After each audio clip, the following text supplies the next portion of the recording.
Welcome to the Perspective Podcast, where we embrace open dialogue from different perspectives about entrepreneurship, relationships, and education. And this open dialogue is needed, especially today, as we live in a Twitter finger society where everyone seems to care more about getting their point across than they are about hearing the other person's perspective.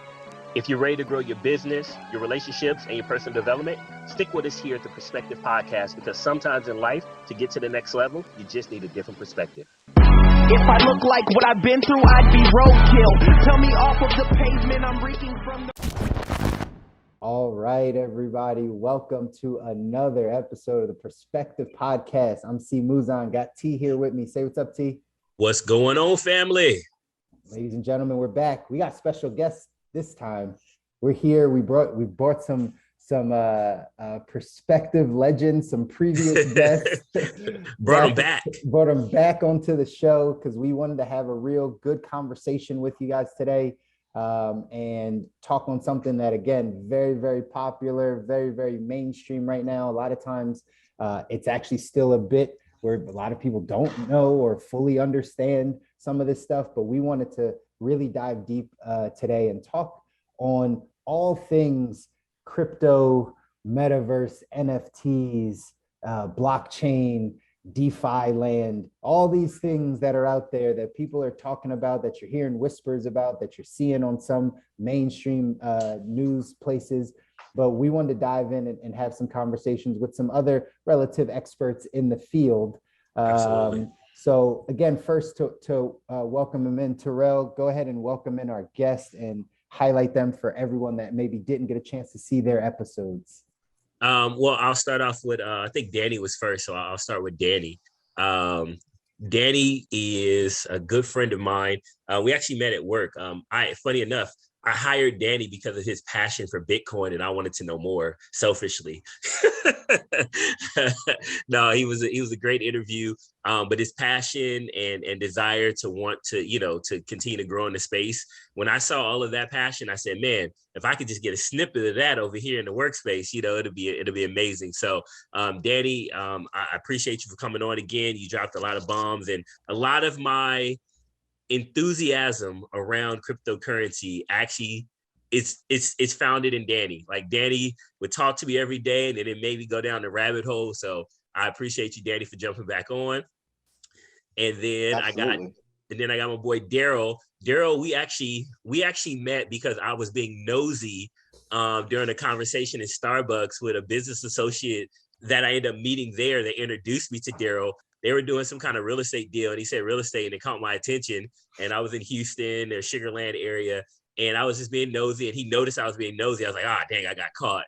But you know how that goes, right? We started talking and chopping it up, and next thing you know, we started talking, and then we introduced me to Daryl, and ever since me and Daryl met, we've been able to connect. And then he was in the crypto space, and I was like, oh no, I keep meeting all these people from the crypto space. And then next thing you know, we got a good relationship, and we started, going to church together a little bit while I was out there in Houston. So it was a really, really cool time. So I'm really just happy to, have two friends of mine back on to the podcast again, because there's a lot of stuff happening in the space, and I'm ready to make some money. So I'm really about to pick y'all brain selfishly about that. So Daryl, thank you again for being on. Danny, I guess we'll kick it off. What do we want to start? Let's just start with crypto in general, right? Like, everybody's hearing it. There's a lot of news and craziness going on right now with it. But what's the state, Danny? What's the state of cryptocurrency from your perspective in general right now, from a currency perspective?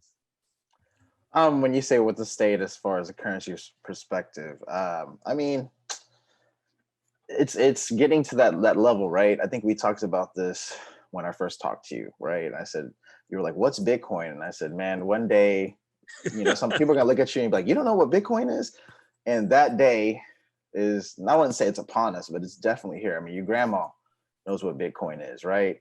You probably, Thanksgiving just came through, and I bet you probably heard plenty of jokes of you being rich because your family members probably know you're invested in crypto. So I think, as far as the state of currency, man, El Salvador has adopted it as their, as what is backing their currency. And that is absolutely wild. And I haven't been keeping too much with the news because I'm solely a price action type of trader. So I believe that a lot of, information that you need to know usually comes from right from the charts. But yeah, a lot of big things. I think the most exciting thing is just that people are starting to understand and conceptualize what this, what the software can do, right? Because I think when we first talked about Bitcoin as well, we talked about, you were interested in the currency aspect of it. And I told you, like, man, that is just the tip of the iceberg as far as the blockchain is concerned.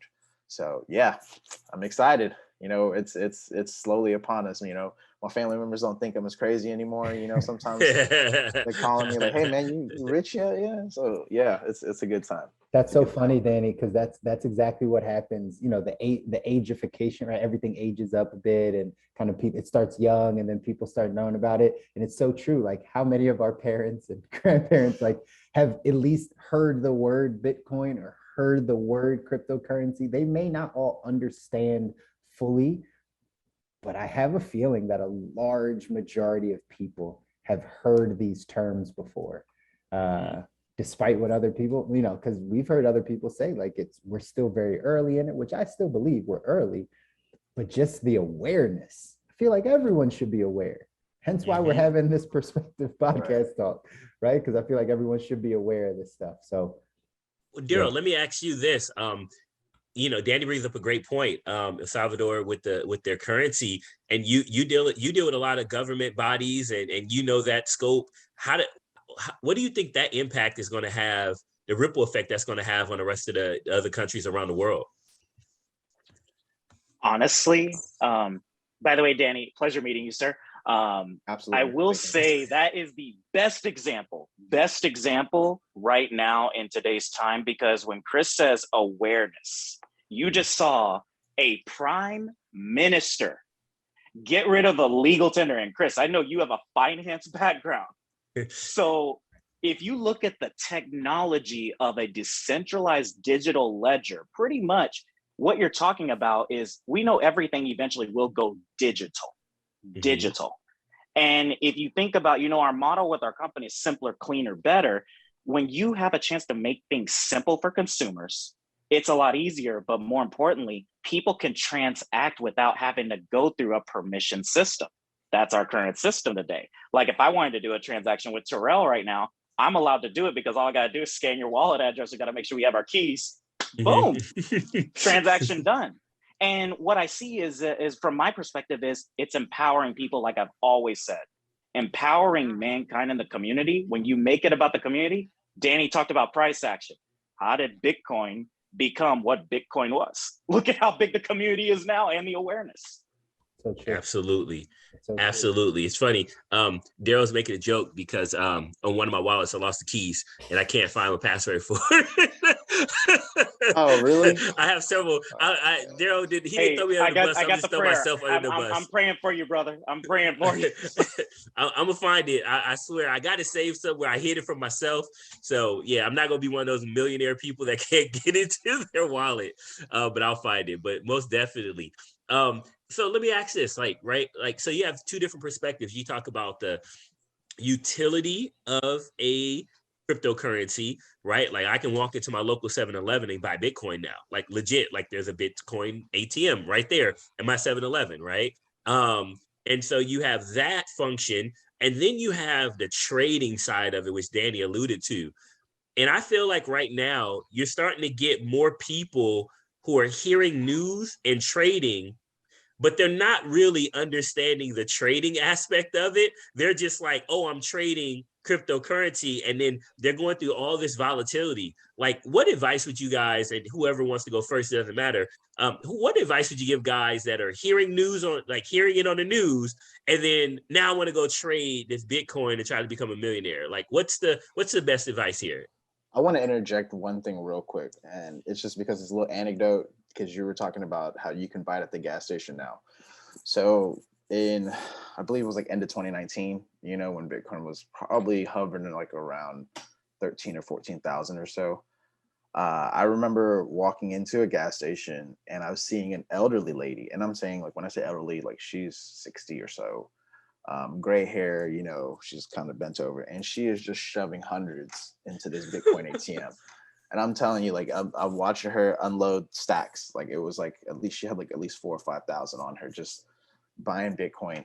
And a part of me kind of wanted to walk up to her and be like, "Man, you can just download Coinbase and or something else, right?" Yeah. But she was just, and I see her shoving like all these 20s into this machine. And at first I didn't know it was a Bitcoin ATM. So I walk over to a gas station clerk and I ask them, I'm like, "Hey, what's that machine over there?" And they're like, "Oh, that's a Bitcoin ATM, right?" And I'm like, "That's kind of what I thought it was." And I looked at them and I was like, "That lady's about to be rich." Like, I don't know how much money she's sticking in there, but she finna double, triple, quadruple up. And she is sitting pretty right now, even with the pullback. So yeah, I just thought that story was kind of funny to just interject in there. That is awesome. Yep. I mean, well, she got what, 0.35 Bitcoin at the time. And then what's the price of Bitcoin today? Oh, I'm just guesstimating, and I'm I usually know. I'm just modest in now my guesstimation. She might have been buying a whole one. She might have just been like drop the bag right there, or secure the bag. You know what I mean? But what was the original question about the? Sorry. No. What advice are you giving people that are again hearing this news? Because we talked about this the last time you were on, Danny, and we talked about like people trying to trade it, but it's gotten to the point now where it's even, I don't want to use the word worse, but there's a lot more awareness around it now than even before. And people are looking at the news, but then trying to go trade. Like, what advice are you giving folks, if anything different, but like, what's something else you can tell people with the state of where it's at today, knowing what you know? That's tough. Honestly, honestly, this is the only thing, and I've been doing this around my friends. I told my mother this because my mother, she's now all of a sudden, she's like, "Okay, I saw it at the gas station now. I'm going to go ahead." Like and I don't know what it is about a gas station having everything. You got to see everything be in a gas station. But stay humble. That's key number one, because if you do hit big, what I see right now is all the NFT craze. I see the metaverse craze. I see, okay, I hit big on one token and then I hit big on this cryptocurrency, but you have people as young as 18 years old becoming obnoxiously wealthy. But when you hear that, okay, I'm starting in front of my friends now, but we all know there's going to be a correction that eventually does come. The question is, do people remember 2008? They don't. They don't. Chris, I knew exactly. They don't even have to remember that far back. So they can just remember 2018 if you're in crypto. Shoot. Oh yeah, hey, that was a brutal year, man. Yeah, that was brutal. That's it. It was just 3 years ago. Come on now. Good markets make people feel like they're geniuses. Yeah. Right. And then what happens is the market flips over and you're like, what happens? Because you actually weren't basing it off of anything outside of like your emotion and what you think could happen. There were no fundamentals. And this is where, Danny, I know you right? Like you're studying charts. You know what I mean? So yeah, some fundamentals. My advice that I like to tell people, and they ask me, they're like, is it a bubble? Is it this? Is it that? I feel like when you tell people it's a bubble, they like, oh, it's gonna stay away because the bubble's gonna pop. But what you don't understand is that we don't know how long it's gonna take the bubble to pop. That's the $1 million. That's the trillion dollar question, right, guys? When will the bubble pop? Right? Literally $1 trillion question right now. So, and if the bubble does pop, when it does pop, it's popping for a lot of asset classes. I hope everyone understands that. Yeah, and most likely, what people really don't want to physical. What people don't want to, what they don't want to admit is that if the stock market goes, crypto is probably going with it. Right? Because where are people going to hedge their losses when it comes to that, right? The whole point of them being in crypto is for them to hedge against the stock market, volatility, so on and so forth. So when you say advice, my favorite analogy I like to give people is that, yes, okay, like you got all these cryptos and they're blowing up, right? But it's similar to like I have a huge party and there's billions of dollars sitting around and I'm inviting everybody into this party. Anybody can come in, right? Anybody with internet access and generally, pretty much internet access can come in, right? And I got billions upon billions of dollars just sitting around. And you first one in, you're going to be scooping all that money, right? But all this money's doused in gasoline. And everyone's just enjoying themselves. And they're just so drunk with all of this money that they forget that it's all doused in gasoline until some idiot decides, man, I'm so high from all this. Let me light a cigarette real quick. And then woof, it all goes up, right? And everybody runs for that exit door. And you'd be a fool to think that you'd be one of the first ones out with your flaming bags of money before everybody else tries to rip you to shreds while they get out as well. So that's an analogy I like to give everybody, and I find that to be extremely accurate. Because yeah, you're right, man. It feels good to be in there, sniffing your own farts and feeling like you're a genius, and everyone else too, right? But once that idiot lights that cigarette, it's gonna be a massacre. It already is. People are like, right now they're already freaking out, right? And it's like what, a 25%, 30% pullback or something like that, and, maybe not even. And they are, well, what's going on, right? Oh man, I'm buying in at 60K. Bitcoin's going to 100K, yo. So I mean, it's my advice is that dollar cost average. Just slowly bleed in, so that way, if you lose 10%, then you got more money to put in, right? Rather than literally losing 10%. So just dollar cost average, and value cost average. You want to be more into it, which just means that your value cost average means is that you're averaging in based on what the price is doing. So if the price is going up, then you have a certain target that you want to gain in value, right? As far as Bitcoin's concerned. So if the price is going up, you're most likely going to sell. And when price is going down, you're going to be buying because you're trying to gain a certain amount, right? So that is the two tried and true methods that you really can't mess up. But it's difficult because it has a lot to do with your discipline, especially whenever you're kind of diversifying into a bunch of dollar cost average positions, and one of them just flies and takes off. The first thing you want to do is take everything else and throw it into there. You're like, man, I'm a sucker. Why am I in all these positions? This one's working out. So it's a circus. It can be, and guys, you hit it right on the nail, because I mean, and by the way, this is where you should call Chris for financial advising, because that's the key. He just said discipline, and that's the key to winning on the charts. I mean, if you made money last year when the pandemic was now kicking up to the climax, the reality is that there were people that were throwing all their money in, but that's called greed, and greed never served nobody well. Even though, I think Terrell and Chris, y'all remember Wall Street. Greed is good, but don't take that lesson. That's awesome. So, all right. So kind of switching gears, like as we kind of in obviously cryptocurrency is going to be a part of this, but the metaverse, right? This is the mayhem that's going on now.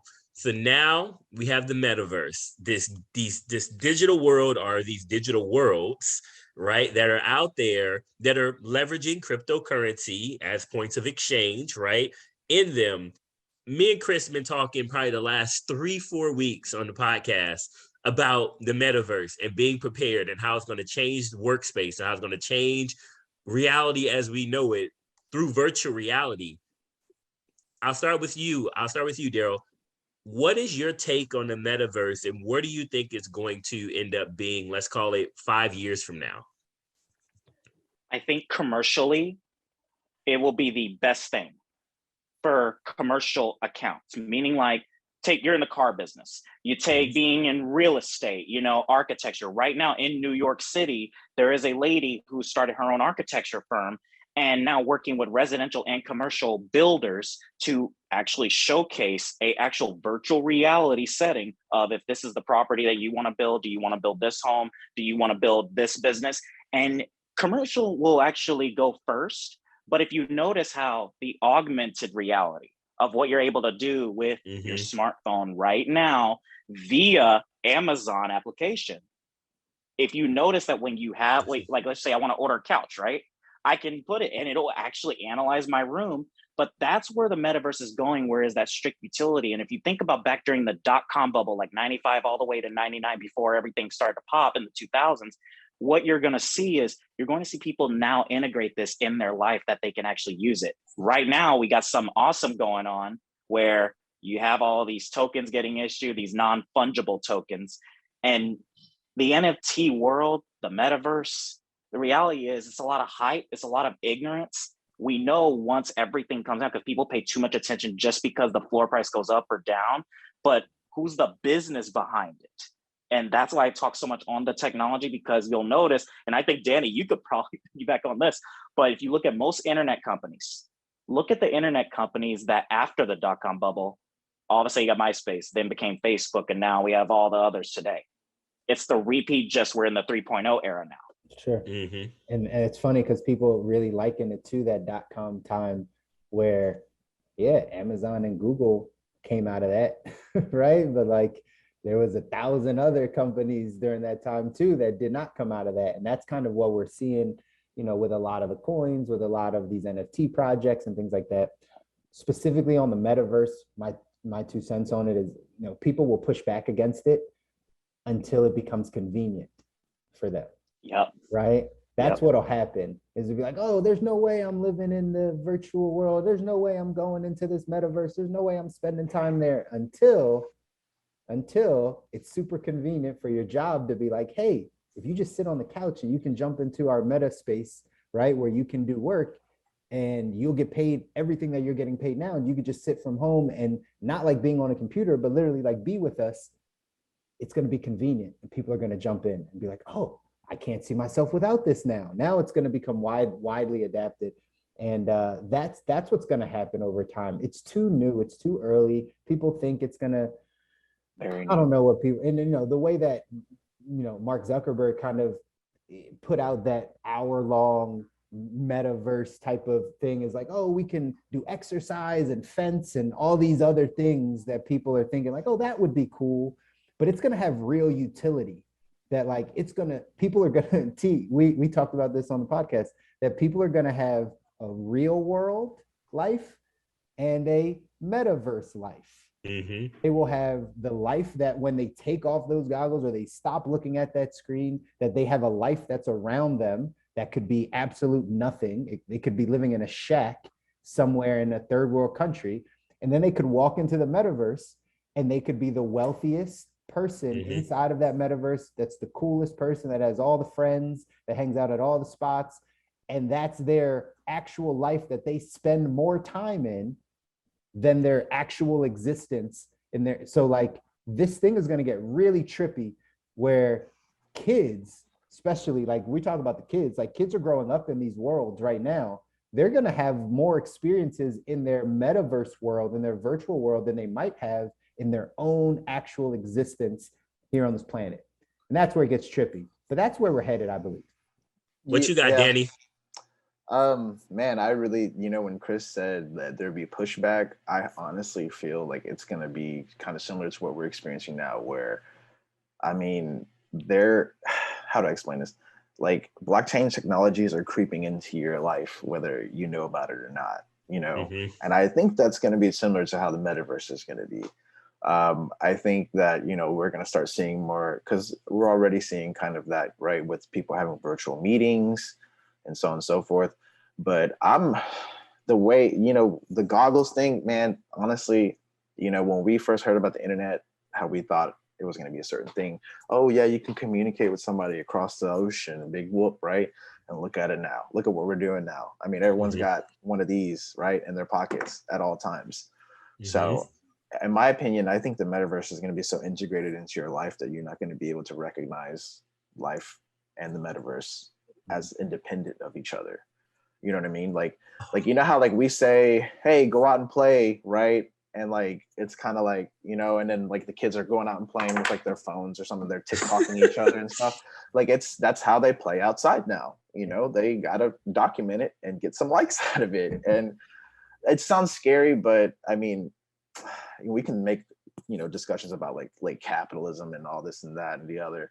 However, you know, I just really think that the metaverse is going to be so integrated into your life. You know, my friend and I, we always had this conversation when we always said, you know, when we get older, like think about the technologies we have right now.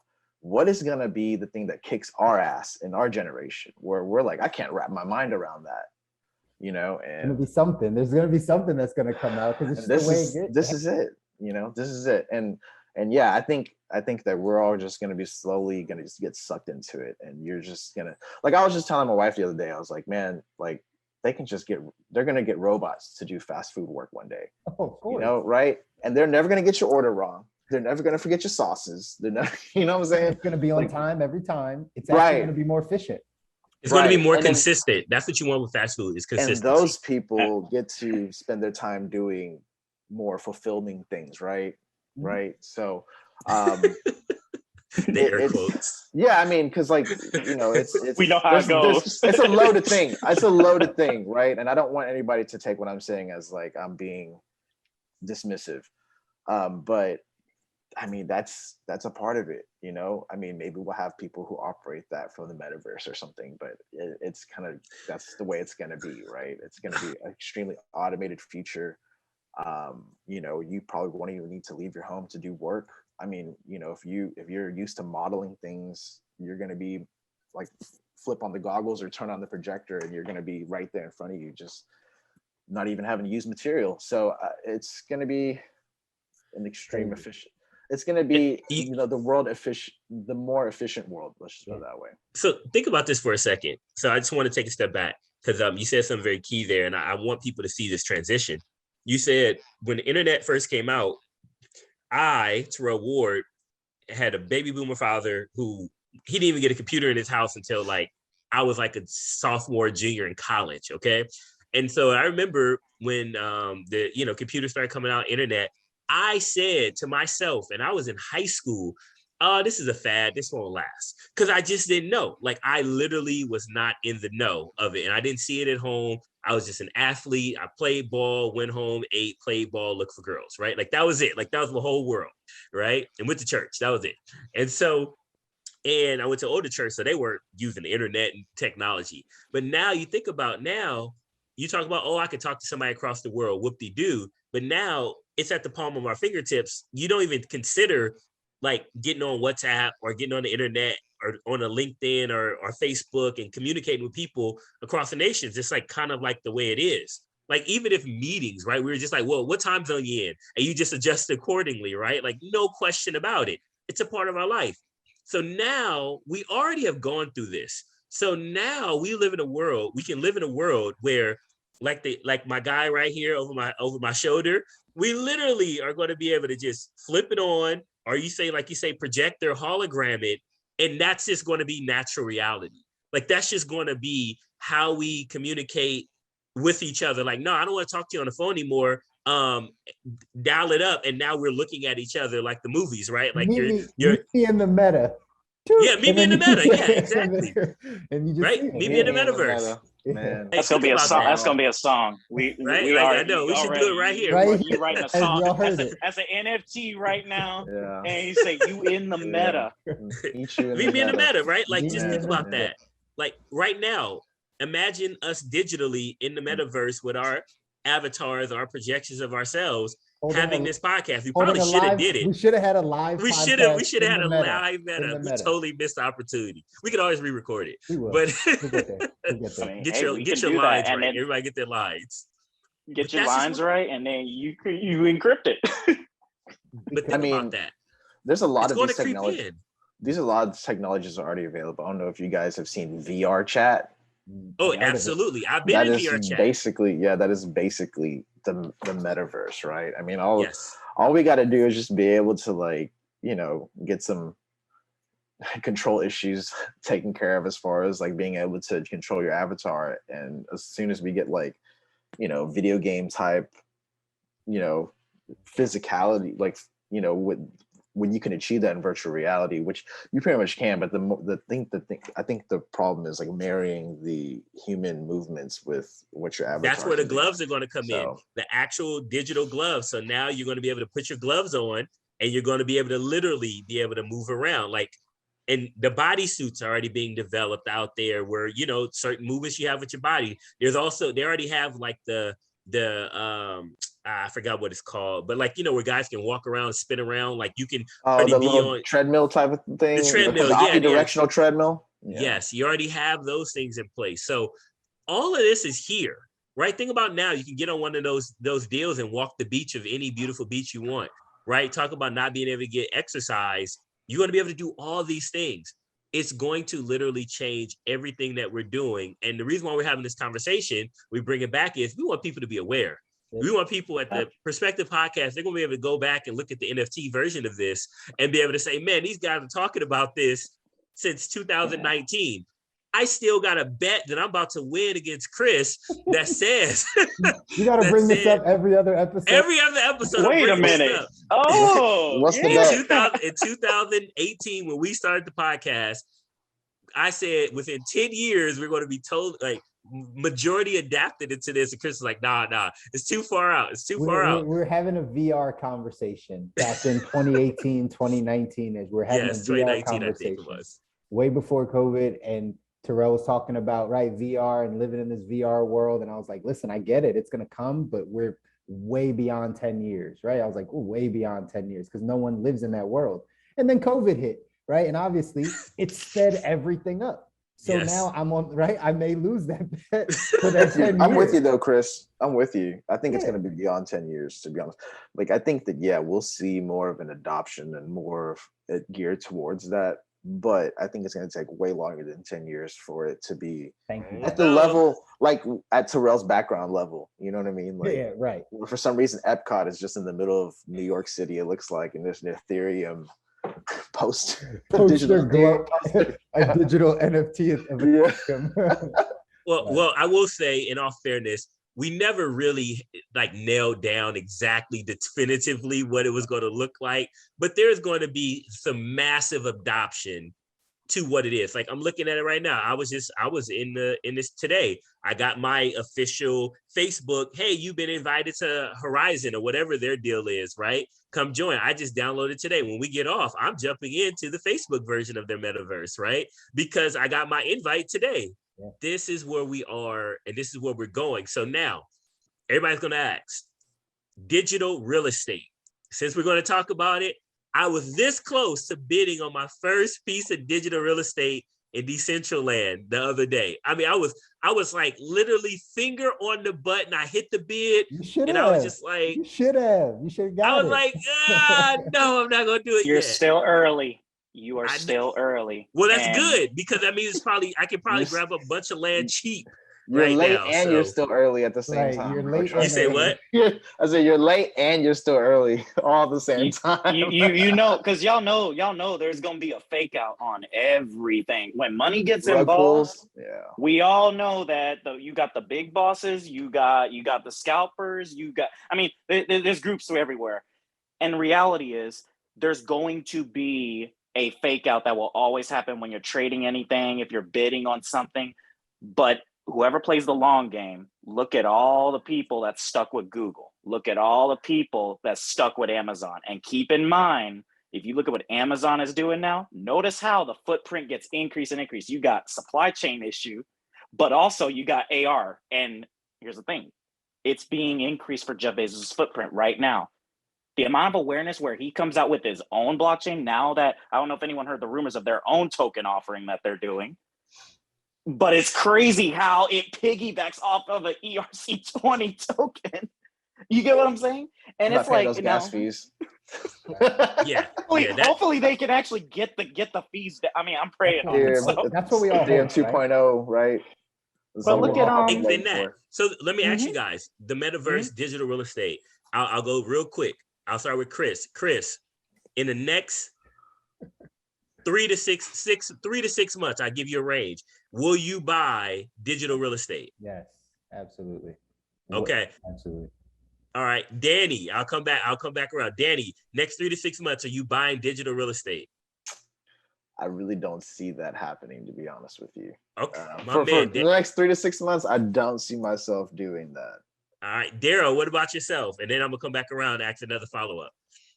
Can I be honest? 3 to 6 months. Maybe you already bought it. Are you buying more, or have you already purchased digital real estate? So we're actually creating here in Houston an actual platform to showcase in front of. So for Chris, the financial sector, the builders, like we're actually like really designing a business model, because if you look at how many people we can already see will be put out of work, what can be counter-cyclical to the current economy right now? And that, of course, that's why I'm looking at it that way and why I'm doing it, because of my background. Mm-hmm. But of course I do own some digital real estate. Like, I saw Snoop Dogg. I was like, hey, what's up, bro? Like, let me get up in the hood. So all right. Hey, So I'll I come. own All this right. wine. So I want to Chris, be in the world with him. So well, it's So, funny enough we talk about that because yeah. about $1 million was just spent to try to live next to Snoop in the digital world. So Chris, why have you at this point made a decision that you want to buy digital real estate in the next 3 to 6 months? I mean, honestly, guys, this is a no-brainer for me because of what we just talked about with the metaverse, right? What we just talked about is like this is where things are going. Eventually, we're going to live, and to Danny's point, I agree 1,000% that like this is all going to be integrated in our own life, right? And what we do on a daily basis. So I think these platforms, Decentraland, Sandbox, right? These places where you can actually go buy digital real estate. What I believe will happen long term is I believe that all of these worlds will connect. Because what you guys, right? We haven't really touched on this, but like the metaverse has been around. It's been in gaming for a long period of time, right? The word, yeah, right? Like creating this alternate world or this other living place has been in gaming for a very long time. And so these worlds, these metaverses that are going to be created, eventually, I believe they'll all connect. I believe they'll all connect, right? I believe someone could literally walk from one world, one metaverse to another, like in your avatar. So with all of these places where you can currently buy land, I believe one day it's all going to be connected in a big world. And so wherever that land is, I believe it'll have value. Whether I don't believe that any of these places just go away. I believe just like we see in today's kind of society and capitalism, that like these places will get bought up. Like Facebook's metaverse will buy somebody else's world just to add on to the world. And then so-and-so will eat up so-and-so's world. And then if Amazon steps in, they'll eat up this whole world. And before you know it, the big players are still running the worlds. Right? Like it's all going to be the same. Damn, now they're Thanos. Like just the guy, you know. For real, like so, at the end of the day, I think this is what'll happen. But that's why I'll buy early, because this is literally like buying, Manhattan property, Manhattan Beach type property, the city of Manhattan. You know what I mean? Like, it's really buying real stuff that in the next 20 years will have real value, like real value. Not somebody's going to come out and bid you up and be like, "Hey, I need this because I want to build this digital roller coaster, or whatever." Right? So, Danny, all right, so good stuff, Chris. So, Danny, you're on the opposite side here, at least for the moment, right? Like practicality, you're like, I don't know. What's your thoughts around it? What's your perspective? Yeah, I mean, I'm pretty happy with my portfolio right now, and obviously there can be things that can be added, right? However, I'm just under the notion that if it doesn't need to happen and I don't necessarily see the value in doing it just yet, then I shouldn't, right? And I'm not saying that there's no value in digital land or NFTs and things of that nature. It's just that as of right now, I'm under the impression that things could be a little bit in a bubble. And I'm not saying that, hey, I'm going to time it and get in whenever the getting's good. But as of right now, I think the risk is a little bit too like if you're not in it already, then I think it's a little bit too, wait for something catastrophic to happen and people are like, oh my God, I got to get rid of all of my digital land. And I'll be there to be like, digital land, you say, sir? I mean, it's crazy. You'll be driving by your digital land. You'll see my little digital sign on the, it's like, I buy your digital house for cash. Yes. I mean, I'll buy your digital land for cash. No, but I'm saying in the metaverse, you'll see that. Yeah, no, I got you. Yeah. It's crazy he said that. And, I saw breaking news today, and when it came in on my phone, and it's one of the only times like it becomes relevant news that like, I'll be like, whoa, the numbers show up, and you hear how much food has gone up wholesale. Mm-hmm. Raw materials have gone up. But now it showed up more than quadruple in some of the retail stores and even on restaurants when you have to pay for your food.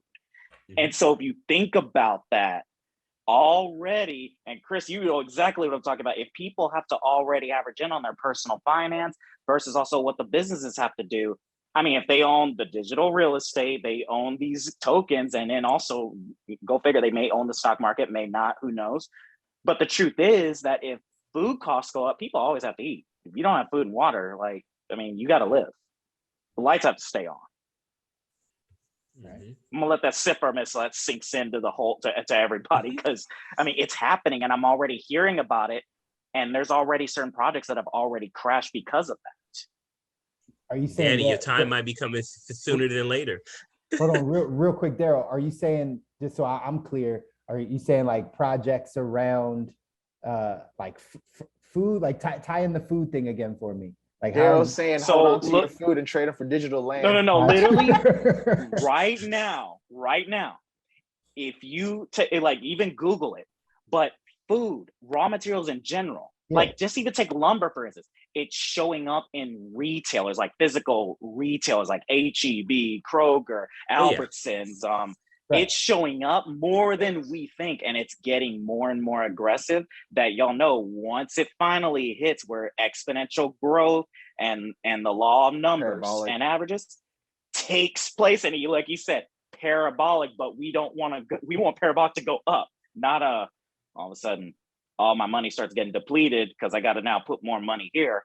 Sure. Like that's the craziest thing, is that people aren't seeing the amount of inflation that's actually hitting it. And if you invest money you don't have and you over leverage, it gets scary. Yeah. And that'll, so what you're saying is you're going to trade, you're going to sell out. You're going to sell your digital stuff out because everything else is going up. If that's what I'm hearing. Okay. And that makes sense. Go ahead, Danny. In history, most fiat currencies have experienced hyperinflation at some point. At some point, you just can't keep kicking the can down the road. You know what I mean? Eventually, it attracts too much and it hurts to kick it. That's right. That's right.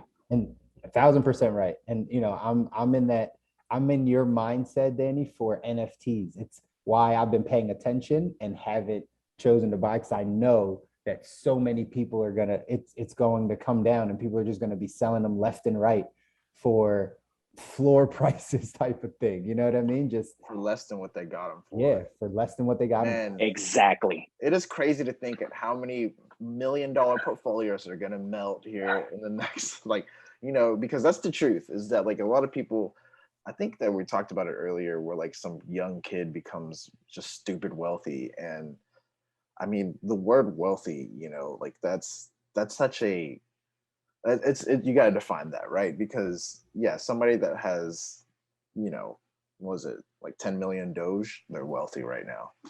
You know what I mean?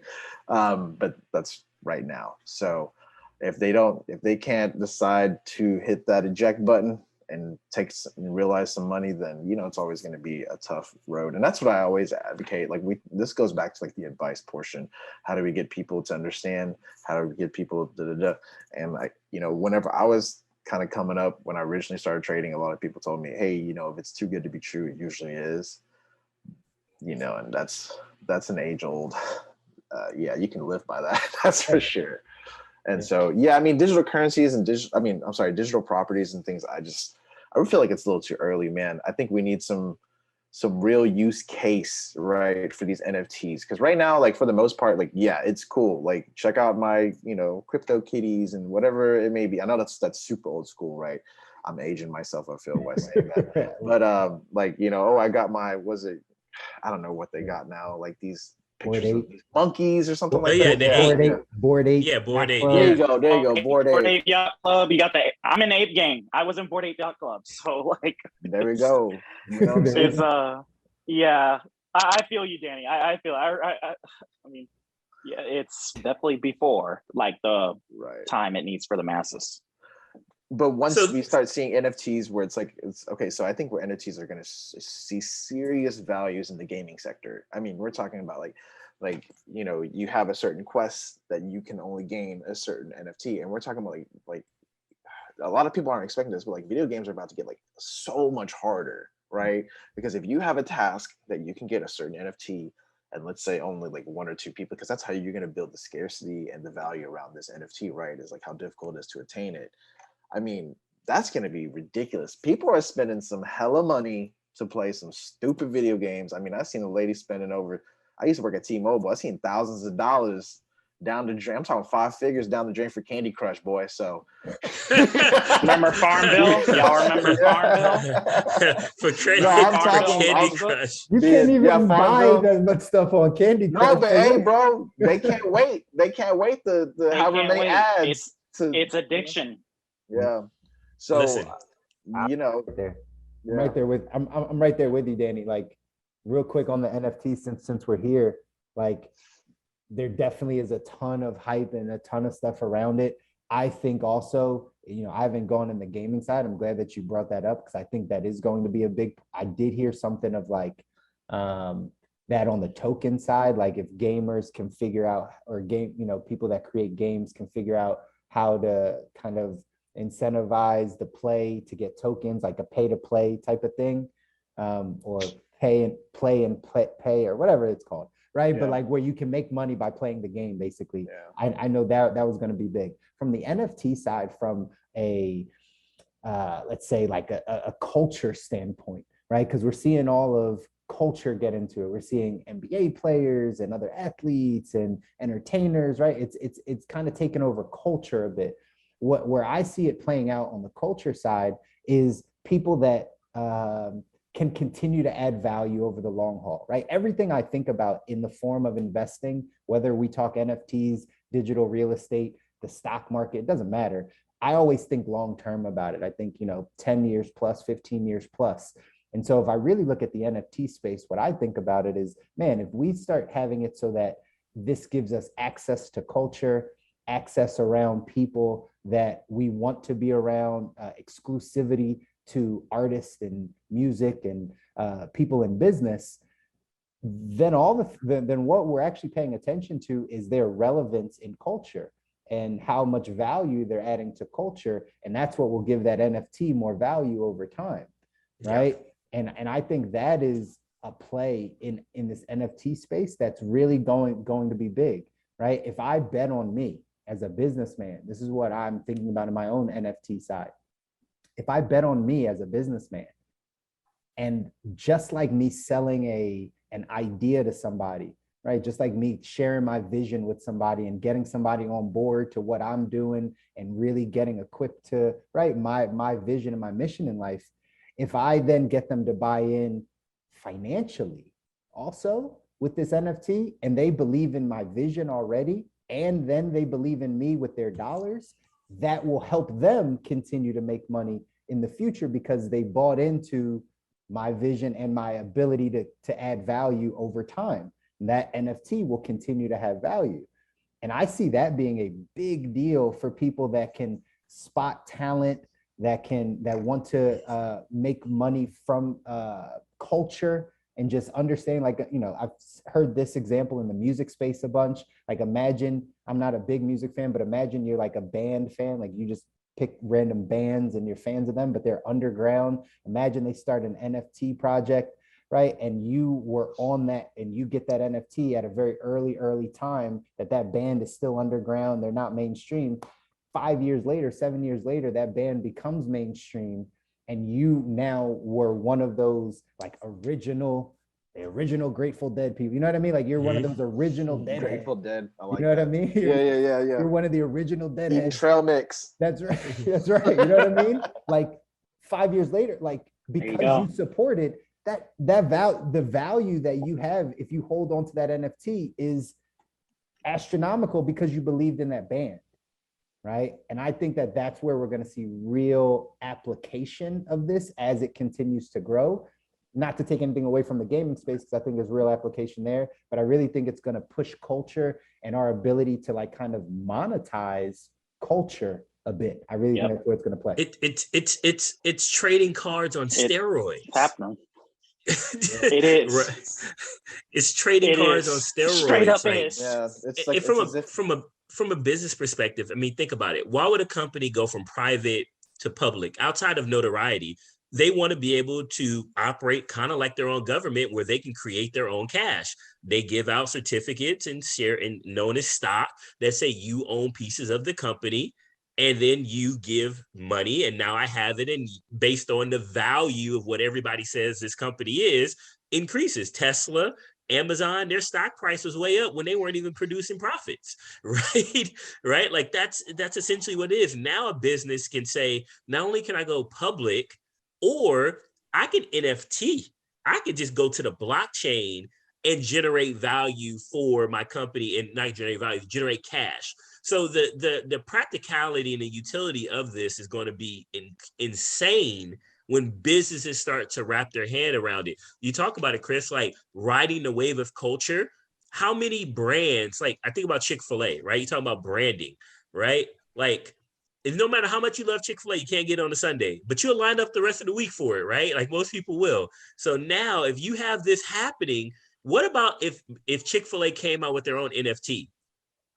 Well, think about what that would mean. You have one now. You're a loyal Chick-fil-A customer, and you go have this NFT, and it means something. It has some utility and it gives around you access. It gives you access to one chicken sandwich a month on Sunday. Right? Like imagine. Oh my God. Could you imagine? People would literally, they didn't even care about eating on Sunday. Somehow you get Chick-fil-A on Sunday. Hold on a second. This is off subject totally, but let's explore the opposite side of it. Like, you know how people would be so upset at Chick-fil-A? Like, what? Blasphemy. That's so true. Wait, you're giving out chicken sandwiches on Sunday because of the cryptocurrency stuff? I ain't messing with this. Just so you can say, you can eat Chick-fil-A on a Sunday. Right? Fresh on a Sunday. Yeah. I mean, like, these are very creative ideas. Because Danny, to be honest, I think that's where it's going. It's going to be more and more creative because we haven't experienced these things yet. I just think the utility is important. I think that, you know, what we will see in the future is something we're not going to be able to imagine at all, kind of like how the internet is now. And I think that those are very, like, especially the Chick-fil-A one, very imaginative. And then, I mean, as far as a business, if they're trying to raise money, they can just create their own tokenomics, right? They can create their own token and just, you know, ICO it, right?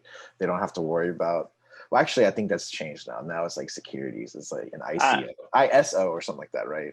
Yeah. Daryl, this is your space right here. If you're a business and you want to tokenize, what do you do? What's the steps?